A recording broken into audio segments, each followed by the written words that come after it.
2011 میں القاعدہ کے بانی اسامہ بن لادن کی ایبٹ آباد میں امریکی افواج کے ہاتھوں ہلاکت کے بعد 11 برس تک تنظیم کی قیادت کرنے والے ایمن الزہواری کی کابل میں امریکی ڈرون حملے میں موت کے بعد اب یہ سوال کیا جا رہا ہے کہ القاعدہ کا اگلا سربراہ کون ہوگا۔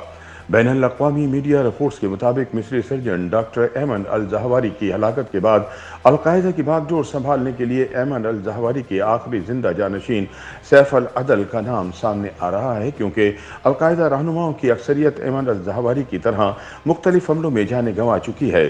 تاہم ایمن الزہواری کے نائب قرار دیے گئے 5 رہنماؤں میں سے آخری زندہ شخص سیف العدل ہے۔ الزہواری کی طرح مصر میں پیدا ہونے والے سیف العدل ممکنہ القاعدہ چیف بنتے نظر آ رہے ہیں۔ سیف العدل کے بارے میں کہا جاتا ہے کہ وہ اس وقت ایران میں پابندیوں کی زندگی گزار رہے ہیں۔ یاد رہے کہ ایران ایک ایسا ملک ہے جسے القاعدہ اپنا سخت ترین دشمن تصور کرتی ہے۔ سیف العدل القاعدہ کے بانی ارکان میں سے ہیں اور اسامہ کے بھروسہ مند ساتھیوں میں شمار ہوتے ہیں۔ وہ ایک پراسرار شخصیت کے حامل ہیں۔ امریکی حکام کی ان میں کافی دلچسپی رہی ہے اور وہ امریکہ کے فیڈرل بیورو آف انویسٹیگیشن کی سب سے مطلوب دہشت گردوں کی فہرست میں بھی موجود ہیں۔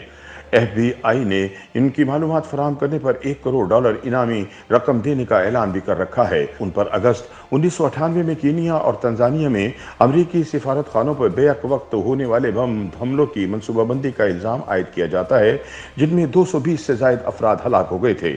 القاعدہ میں شمولیت سے پہلے ان کی زندگی کے بارے میں کچھ زیادہ معلومات نہیں ہیں۔ ایف بی آئی کے مطابق سیف العدل 11 اپریل 1963 کو پیدا ہوئے تھے۔ یوں ان کی عمر تقریباً 60 برس بنتی ہے۔ القاعدہ تنظیم میں اعلیٰ رتبے کے باوجود سیف العدل گروہ کی جانب سے نشر ہونے والے پروپیگنڈا میں سب سے کم نظر آئے۔ ان کی اصل شناخت کے بارے میں بھی ابہام ہے۔ ان کے نام سیف العدل کا عربی میں مطلب انصاف کی تلوار ہے، لیکن یہ بھی غالباً ان کا فرضی نام ہے۔ امریکی انٹیلیجنس حکام دعویٰ کرتے ہیں کہ سیف العدل کو اکثر غلطی سے مصری فوج کے اسپیشل فورس دستے کے سابق کرنل محمد ابراہیم سے ملایا جاتا ہے۔ سیف العدل نے افغانستان میں 1980 کی دہائی میں اسامہ بن لادن کے ساتھ تب سوویت یونین کے خلاف جنگ میں حصہ لیا جب القاعدہ کی بنیاد رکھی جا رہی تھی۔ افغانستان کے بعد عدل صومالیہ منتقل ہو گئے، جہاں انہوں نے اندرونی خانہ جنگی میں امریکی مداخلت کے خلاف لڑنے کے لیے مقامی جنگجوؤں کو تربیت دی۔ سیف العدل 90 کی دہائی میں افغانستان لوٹے۔ یہ وہ وقت تھا جب افغانستان میں طالبان اپنا اثر و رسوخ جما رہے تھے، لیکن وہ 2001 میں 9/11 حملوں کے بعد امریکی قبضے کے باعث ملک چھوڑ کر چند القاعدہ اراکین کے ہمراہ ایران منتقل ہو گئے تھے۔ خیال کیا جاتا ہے کہ ان کو ایرانی حکام نے 2003 میں حراست میں لے لیا تھا۔ پھر یہ خبر آئی کہ 12 سال بعد ایرانی حکام نے ان کو قیدیوں کے تبادلے میں دیگر القاعدہ اراکین کے ساتھ رہا کر دیا تھا۔ اس طویل ترین حراست کے باوجود سیف العدل کو القاعدہ میں اہم شخصیت کا درجہ حاصل رہا اور 2011 میں اسامہ بن لادن کی ہلاکت کے بعد ایمن الزہواری کو تنظیم کے نئے سربراہ کے طور پر مستحکم کرنے میں بھی انہوں نے کافی مدد فراہم کی۔ تاہم تجزیہ کاروں کا کہنا ہے کہ سیف العدل کو الزہواری کی ہلاکت کے بعد نیا قصدع سربراہ تعینات کرنا پیچیدہ عمل ہو سکتا ہے۔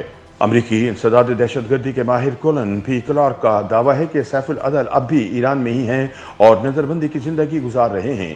اگر واقعی ایسا ہے تو پھر ان کی تعیناتی مشکلات کا شکار ہو سکتی ہے۔ ان کے مطابق سیف کے لیے ایران میں نظر بندی کی زندگی گزارتے ہوئے ایک عالمی دہشت گرد تنظیم کو چلانا بہت مشکل ہوگا، اور وہ بھی ایسے میں جب ان کو سیکیورٹی مسائل کا بھی سامنا ہوگا۔ واضح رہے کہ القاعدہ کے ایک اور اہم رہنما ابو محمد المصری کو 2020 میں تہران میں اسرائیلی کمانڈوز نے ایک خفیہ آپریشن میں ہلاک کر دیا تھا۔ سیکیورٹی امور کے ماہرین کا کہنا ہے کہ القاعدہ کی سربراہی کے لیے امیدواروں کی کوئی لمبی چوڑی فہرست نہیں، کیونکہ بہت سے اہم اور سینئر رہنما بھی الزہواری کی طرح مارے جا چکے ہیں۔ اگر سیف العدل القاعدہ کے سربراہ نہ بن پائے تو ممکن ہے کہ القاعدہ ان علاقائی تنظیموں میں سے کسی ایک کے سربراہ کو چن لے گی جن سے اس کا الحاق ہے۔ ان میں صومالیہ کے الشباب، یمن اور مالی کی تنظیمیں شامل ہیں، لیکن یہ نہایت غیر معمولی فیصلہ ہوگا کیونکہ ایسی کوئی نظیر اب تک موجود نہیں۔ تاہم ایسا فیصلہ حیران کن اس لیے نہیں ہوگا کہ ایمن الزہواری کی سربراہی میں القاعدہ نے رفتہ رفتہ ذیلی تنظیموں کو زیادہ اختیارات دے دیے تھے۔ 2013 میں القاعدہ مالی کے رہنما ناصر الوحشی کے بارے میں کہا گیا تھا کہ ان کو الزہواری کا نائب مقرر کر دیا گیا ہے۔ اس سے یہ نتیجہ اخذ کیا جا سکتا ہے کہ علاقائی رہنما بھی مرکزی سربراہ کے کردار کے لیے امیدوار ہو سکتے ہیں۔